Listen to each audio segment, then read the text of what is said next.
Please don't make me kill you." Emily's voice was full of real desperation, so much so that the man on the other end of the line paused. "Take whatever deal he offers you. Please." Charles Banyard, seated at his desk, turned and fixed Emily with a sharp look, putting a finger to his lips in an insistent, shushing gesture. "Who is that?" the male voice demanded over the secure line. "Charles, I thought you said this was a private conversation." Charles replied instantly, using his most casual, reassuring tone. "It's fine, Richard. That was just one of my aides. Nothing to worry about. Now, as I was saying, we were discussing a way to resolve the situation without the need to meet in person to go over things." The call ended abruptly with a definitive click. Charles sighed in frustration and rubbed his eyes. "Emily, I asked you to stay quiet. You know how sensitive these talks are, especially with Richard Foster." He shook his head and cleared the glowing digital map from his desk.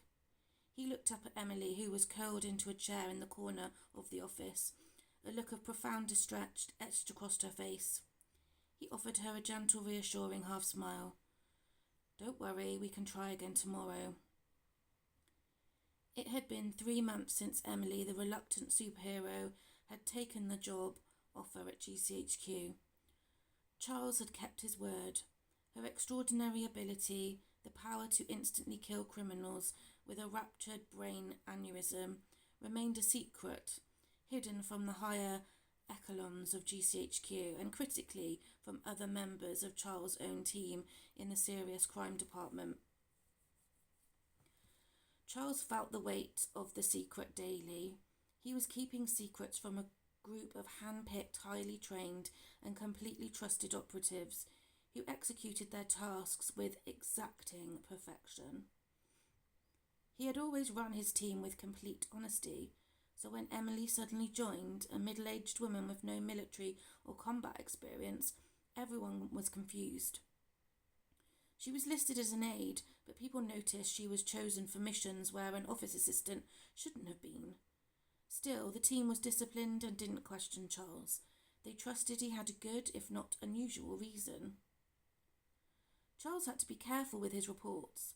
His bosses were happy about how quickly a criminal network had been taken down.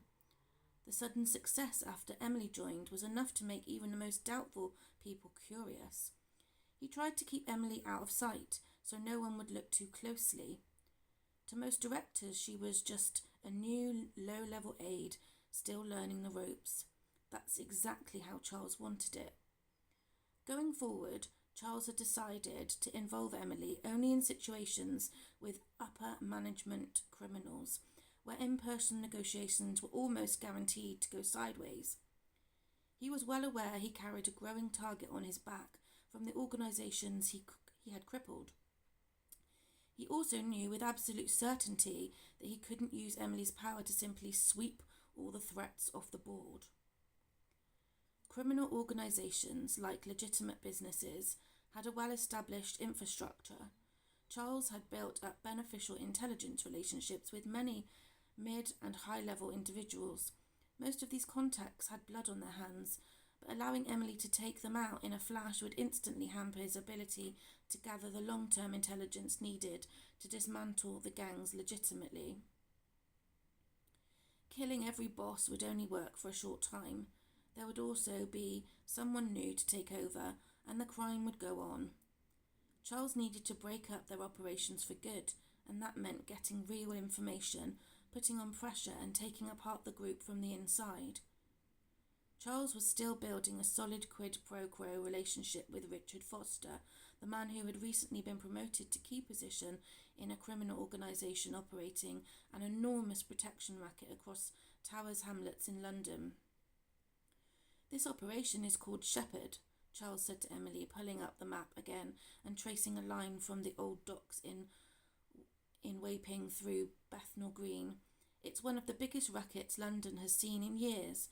They are draining cash-only businesses from local pubs to the new coffee shops near the Tube."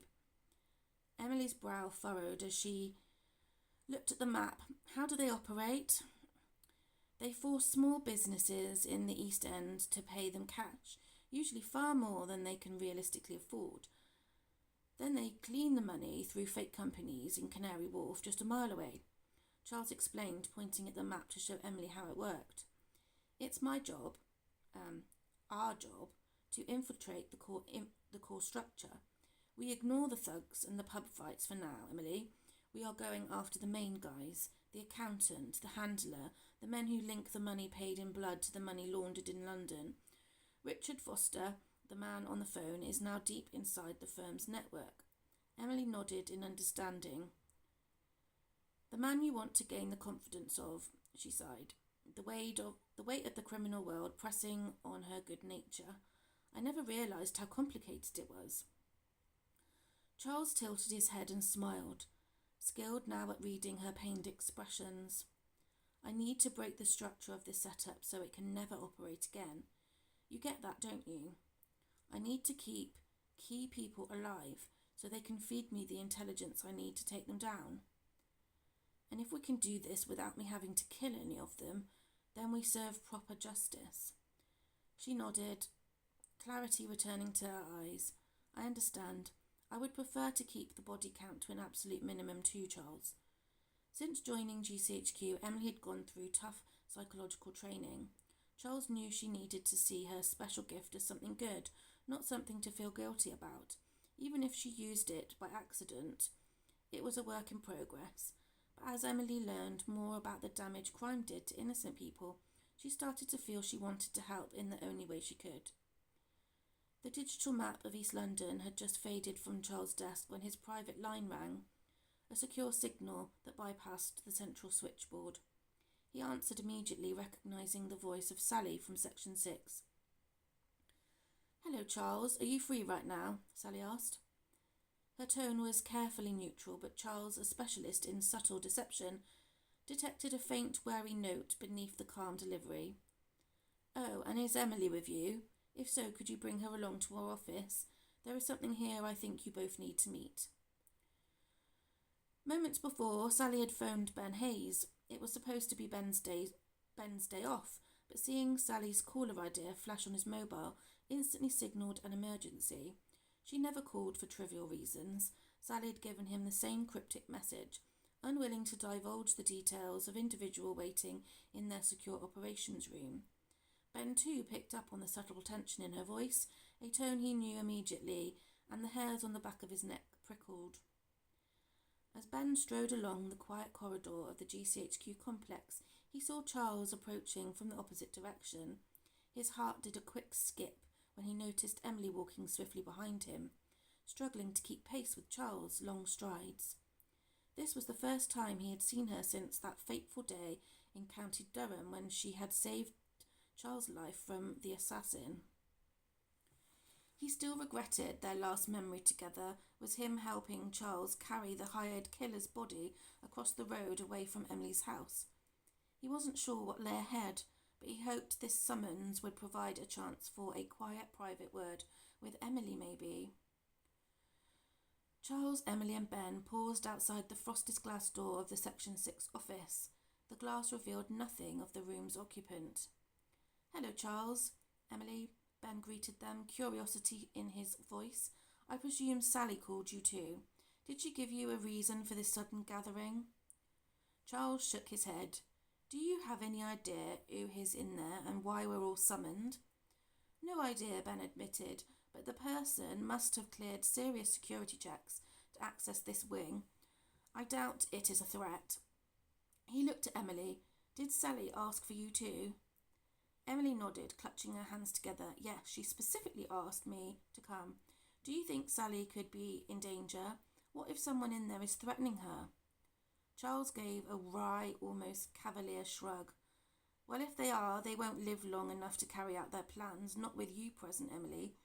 He tilted his head, giving her a curious look. Can you sense anything? An aura through the door? Emily shook her head. No, I don't feel any evil auras at all. Just stillness. Just then, the office door was pulled open sharply. Sally stood in the doorway, a mixture of wariness and bemusement on her face. You know we can all hear you talking, don't you? She said, looking pointedly from one face to the next. Then she dropped her voice to a near whisper. I truly don't know what you will make of this. I'm completely dumbfounded. Sally stepped aside, gesturing them in with a hand. Ben walked in and spotted a woman sitting at the table. She looked young, maybe in her early 30s, petite, and wore a perfectly tailored dark suit. A Hermes Kelly bag sat next to her, showing she was well off. Ben found himself unnervingly struck by her presence, as if a faint, almost hypnotic magnetic pull emanated from her. Her hair was a striking pure white, cut into a sleek bob that framed golden amber eyes, that held his gaze with knowledge of someone far older and wiser than she appeared.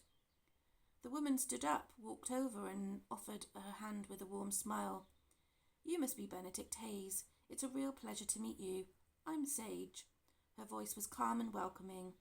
As Ben shook her hand, he felt strangely at ease. Moving to Charles, Sage offered the same composed greeting, but as she turned to Emily, her calm professional manner dissolved. Everyone in the room sensed the sudden, keen focus of her attention. Emily, I'm so happy to meet you, truly. Sage grasped Emily's hand, holding it firmly. I cannot tell you how impressed I am with your, how does Sally phrase it, your special gift? I too have a special gift, but we can come on to this later. Still holding a completely stunned Emily's hand, Sage gestured towards the conference table. We should all sit down. I'm sure you have many questions for me. Just then the door swung open and George entered, carefully balancing a tray laden with streaming hot drinks and generous plate of biscuits. Ah, good, he exclaimed, his gaze seeping over the assembled group. I'm glad you're all here. I've brought enough tea and coffee for everyone. He set the tray on the table and began distributing the drinks. Thank you, George. You're wonderful, Sage said, taking the teacup and saucer. She gave him a warm smile. I'm sure this will be perfect. Secretly, Sage was surprised by how much George reminded her of one of her husbands. However, she couldn't remember if it was her 7th or 9th. Noticing one extra mug on the tray, Sage glanced round. Oh, are we one person short? Where is Joe? As if on cue, the man in question hustled breathlessly through the office door. He wasn't carrying an armful of reports or files. Instead, he held a sleek turquoise blue box tied with the iconic white ribbon of Fortnum and Mason. Here I am, Sage, Joe puffed out, presenting the box with a gentle, slightly gazed nod. And here are your chocolates as requested. Sally gave Joe a sharp, confused look. Raising a quizzical finger, she demanded, Joe, where on earth did you get those, and why did you carry them up? Joe stammered, rubbing the back of his neck. Well, you see, Sage asked me to check with the post room to see if her personal parcel had been delivered. She had addressed it here, but in the care of me specifically. Everyone turned to look at Sage, who was regarding the scene with a perfectly amused expression. She gave a slight, graceful shrug. Well, I knew I was coming here today, and I knew that a meeting of this magnitude would take quite some time, Sage explained, her voice calm and reasonable. So I decided to send myself a small, delicious treat through the post, to sustain my concentration. She took the box from Joe, and with a delicate hand slid the lid open, revealing the dark, glossy chocolate contents. These are Fortnum and Mason's signature dark chocolate truffles infused with royal blend tea, she announced, the rich scent of cocoa immediately filling the air. They are my absolute favourites, and of course I would be happy to share them with you all. She gestured to the open box. Do please help yourselves. The way Sage got Joe to bring her luxury item from the post room without anyone else noticing was a quiet but clear sign of her hidden power.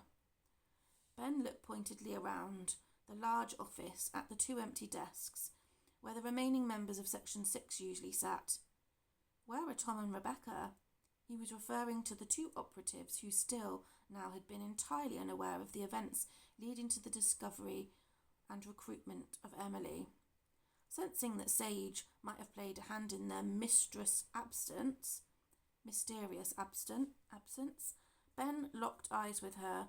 She met his gaze and gave him a faint, knowing smile. Ah, I hope you don't mind, Ben, Sage said, setting up her teacup back into the saucer with an elegant clink. I arranged a small necessary distraction for the only two members of your team who are unaware of Emily and myself. She gestured to the vacant desks. The people at this table have proven yourselves worthy of my trust, especially with how you accepted Emily's extraordinary gift and chose to protect her. Those two are as yet unproven. I felt now was not the right time to, shall we say, enlighten them with the truth. Charles leaned forward, his professional wariness overriding his curiosity. So, Sage, are you going to explain how you managed to walk in here without being challenged by security? And more importantly, what exactly do you want from us? Sage took a slow, measured sip of her tea, her amber eyes observing each of them over the rim. She sighed lightly as she placed the cup down and sat upright. Where to start? First, I want you to know I have waited a very long time for this. People change very slowly. It takes thousands of years for us to move even a little beyond our own ways. It has taken me this long to feel safe enough to come to a government agency and share my secret, my special gift. Ben gave her a skeptical look. Are you suggesting you have the same ability as Emily, or something similar? And that's the sample finished. I hope you enjoyed and you buy the book.